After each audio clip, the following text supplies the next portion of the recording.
Hey everyone, a big welcome to you, brought to you by our sponsor, RWG Publishing. Today, we're going to peel back the curtain on a true modern business empire. We're going way beyond the headlines to really dig into the core strategies, the big wins, and the pivotal moments that defined Donald J. Trump's business career. And we're using Bill Vincent's book, Building an Empire, as our guide to explore the exact blueprint he used to turn his family's real estate company into a brand known all over the world. All right, so here's our game plan. We're going to follow 5 key steps. First up, we'll start at the very beginning with how he learned the family business. Then we'll jump into his huge gamble, breaking into Manhattan. After that, we'll see how he built the Trump brand into a powerhouse. Next, we'll head to Atlantic City for some high-stakes action. And finally, we'll track how he took that empire global. Okay, let's dive right in. Section 1, Learning the Family Business. You can't really understand the skyscraper without looking at the foundation, right? And for Donald Trump, that foundation was built right alongside his father, Fred Trump, who was a real estate giant in his own right. To really get this story, you have to understand the two Trumps, Fred and Donald. On one hand, you've got Fred. His approach was all about being steady, cautious, and practical. He built a fortune on affordable housing in places like Queens and Brooklyn, using government programs to keep risk low and profits consistent. He was a master of the slow and steady game. But his son, Donald, he was playing a different sport altogether. He learned the fundamentals from his dad for sure, but his eyes were always on the glittering prize, Manhattan. Where his father saw risk, Donald saw a world stage. He saw business as a kind of performance, and he was determined to be the star, using massive debt and an even bigger public profile to get there.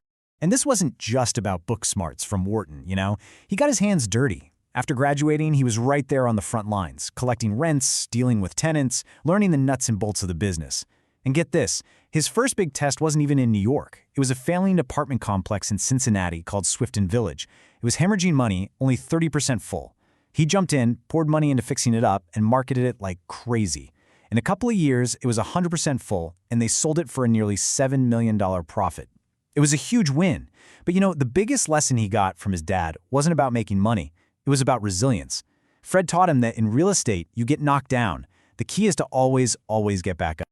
So, with that solid foundation and a huge win under his belt, he was ready for the big leagues. This brings us to part 2, breaking into Manhattan. This was the first giant gamble, the place his own father thought was just too risky, the place he was determined to conquer. So you gotta ask yourself, how on earth do you make it in a city that's literally falling apart?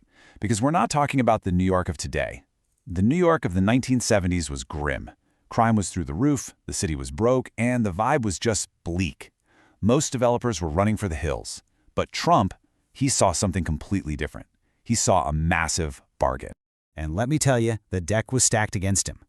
First you had the city's financial crisis. Then you had the Manhattan real estate scene itself, which was a total old boys club. And here comes this brash young guy from Queens. They basically laughed him out of the room. Plus, to play in Manhattan, you need cash, like serious cash. And with no track record there, the big banks just weren't interested. So how did he break through that wall? With a strategy that was just, brilliant. It was like a 4-part chess move. First, he found the perfect target, the old, bankrupt Commodore Hotel. The building was a wreck, but its location next to Grand Central Station was pure gold. Second, he needed credibility, so he partnered with the Hyatt Corporation. That was the magic key that opened doors with lenders.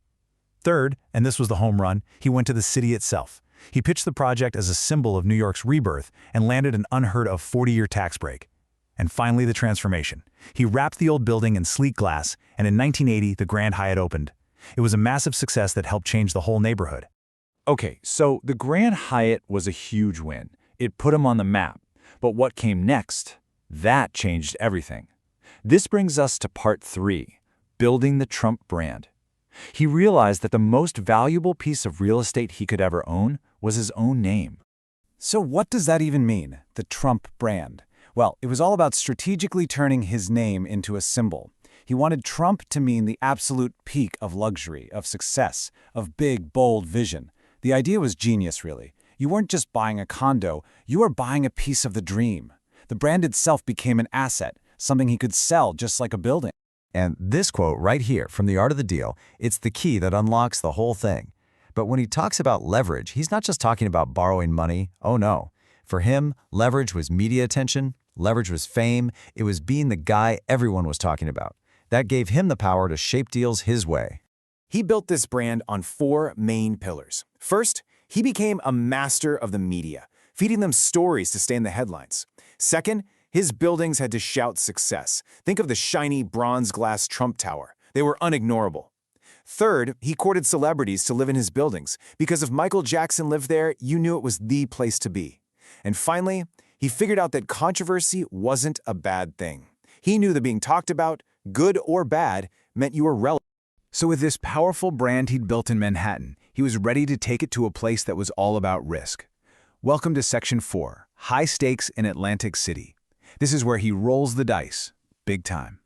Just look at that number, $675 million. That's how much he raised, mostly with high-risk junk bonds, to build the Trump Taj Mahal.